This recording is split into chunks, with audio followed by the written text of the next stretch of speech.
కూటి కోసం కూలి కోసం పట్టణంలో బ్రతుకుదామని, కూటి కోసం కూలి కోసం పట్టణంలో బ్రతుకుదామని తల్లి మాటలు చెవిని పెట్టక బయలుదేరిన బాటసారికి ఎంత కష్టం, ఎంత కష్టం.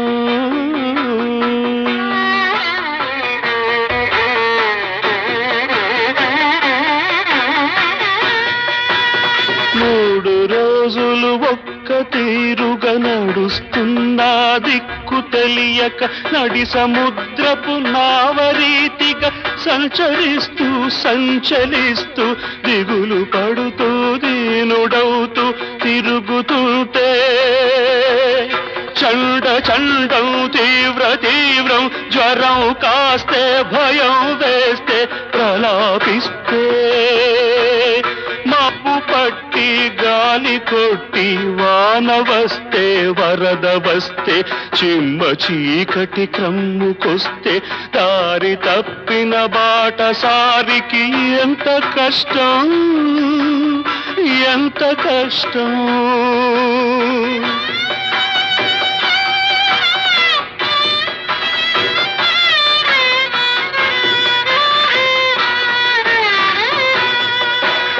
కళ్ళు వాకిట నిలిపి చూసే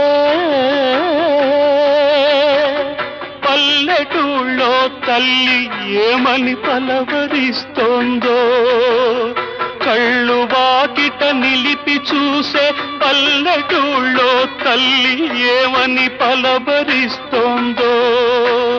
కూటి కోసం కూలి కోసం పట్టణంలో బ్రతుకుదామని తల్లి మాటలు చెవిని పెట్టక బయలుదేరిన బాటసారికి ఎంత కష్టం, ఎంత కష్టం.